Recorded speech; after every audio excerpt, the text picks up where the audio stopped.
C'est un verset qui a été extrait du passage de la résurrection de Lazare.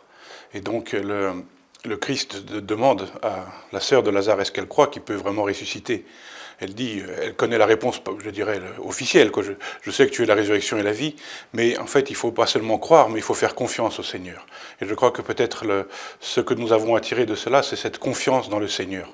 Que le Seigneur est capable de faire cela. Dans la tradition orthodoxe, on célèbre la résurrection de Lazare la veille du dimanche des Rameaux, donc à la veille de la Passion, pour montrer effectivement que le Seigneur est capable, même s'il meurt sur la croix, il est capable de donner la vie, capable de nous ressusciter. Est-ce que nous croyons au salut? Crois-tu cela? Est-ce que nous sommes capables de croire aujourd'hui que le Seigneur est venu pour nous sauver?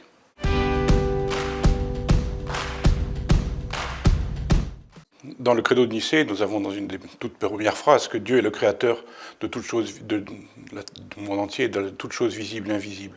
Et nous voyons que Dieu est l'auteur de la création, et si on se rappelle du récit de la Genèse, Dieu vit que cela était bon, et même quand il crée l'homme, que cela était très bon.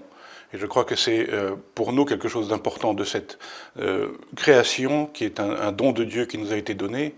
Et je crois que dans la crise écologique que nous vivons aujourd'hui, les chrétiens doivent être porteurs de l'espoir, de l'espérance, que en fait Dieu, en venant dans ce monde, quelque part a sauvé le monde. Et a donc à sauver sa création. Et donc je crois que tous les chrétiens, et c'est là aussi un champ dans lequel on peut travailler tous ensemble, je dis, sans attendre la pleine unité, de témoigner de cette création que Dieu aime. L'héritage le plus important, c'est que c'est le premier concile œcuménique. Donc, à un moment où l'Église traversait une crise, ce rassemblement a permis de surmonter cette crise. Je crois que c'est pour nous, on doit se souvenir que voilà, il est possible, l'Église a traversé des crises, et il est possible de surmonter cela et de retrouver l'unité.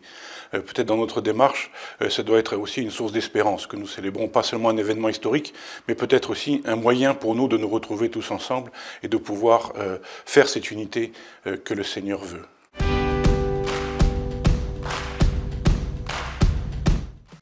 Ma prière, c'est que justement de croire que l'unité est possible, que nous tournons vers le Seigneur pour que cette unité se réalise, pas comme un rabais de notre tradition, de notre foi, mais au contraire comme l'accomplissement de la volonté du Seigneur que tout soit.